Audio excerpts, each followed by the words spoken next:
All right, let's dive in. Today, we're going to look at site reliability engineering, but from a really interesting perspective. We're going to hear from folks who have actually moved on from the SRE role, and they're sharing some of that hard-earned wisdom you only get when you have a bit of distance. They've dropped some incredible lessons, so let's get right to it.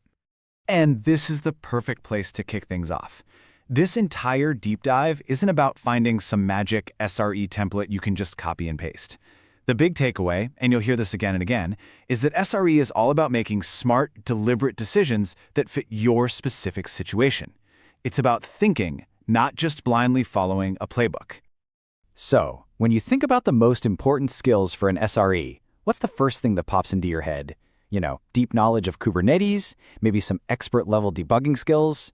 Well, it turns out the first piece of advice we're going to look at points to something else entirely, something that a lot of us tend to overlook. Let's just put the question out there directly. What is the one thing that can make or break an SRE's effectiveness, but just doesn't get the focus it really deserves? And here's a hint. It's not a specific technology, and it's not a programming language. And there it is. According to Effie Moosley from the Wikimedia Foundation, it's good communication.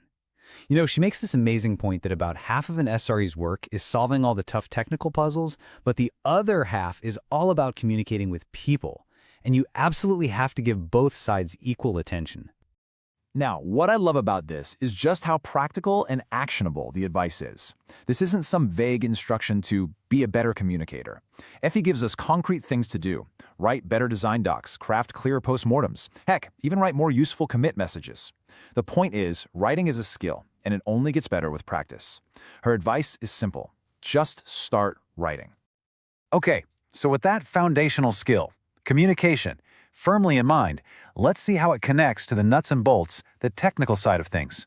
We're about to hear from several SRE veterans, and these are the hard-won lessons they learned from years deep in the trenches. Before we jump into their advice, let's just make sure we're on the same page with a key term, the single point of failure, or SPOF. It's pretty much exactly what it sounds like. That one component, that one server, that one little piece of code that, if it breaks, boom, it takes the entire system down with it. It is the classic SRE nightmare. So Dina Levitan, who has years of experience from Google, really hammers home this idea of being proactive. You got to hunt down and fix those SPOFs before they become an outage. And when things do go wrong, have playbooks ready to go. It just reduces that intense mental stress. Her advice for being on call is just fantastic. Don't hesitate, escalate. It's so much better to get help early than to let a problem spiral.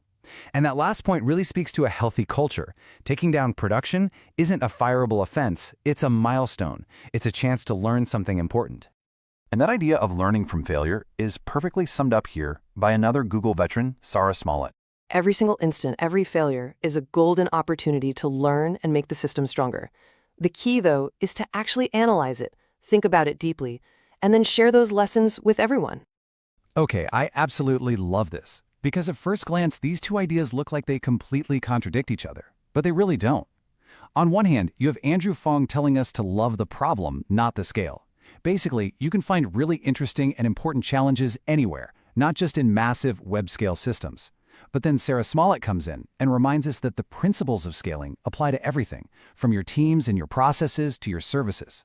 So, the real takeaway, focus on solving problems that matter, but always be thinking about how your solution is going to grow. And that focus on principles and people leads us perfectly into our next section, the human element. Because let's be real, SRE isn't just about scaling systems, it's about the people who build them and run them. And their mindset and the relationships they build are every bit as critical as the monitoring stack. Andrew Fong also shares this fantastic little framework for leadership that really starts with leading yourself. It is so easy in a role that is focused on failure to become cynical and jaded. He argues you have to actively choose to be optimistic, to be curious about why things are the way they are, and, this one's huge, to actually stop and appreciate the wins. Your mindset really does shape everything else. And here's such a critical point from Scott McFiggin. You just can't be an effective SRE living in a bubble. Your job completely depends on building strong connections across the entire engineering organization. And this ties right back to Effie's point about communication, right? That's the tool you use to build all these vital relationships. And Scott's other lessons are just as powerful. You should always be asking yourself, is this the most impactful thing I could be doing right now? Dig deep into problems instead of just restarting the service and hoping for the best. Be protective of your services, and maybe most importantly, get a seat at the table early on, during the planning stages, not just when everything is already on fire. It's all about proactive, high-leverage work. So we've heard some absolutely amazing advice, but you might be wondering, okay, where do I go from here to keep learning? Well, this final section is all about pointing you to some of the foundational resources that the SRE community itself relies on. Think of this as your SRE starter pack.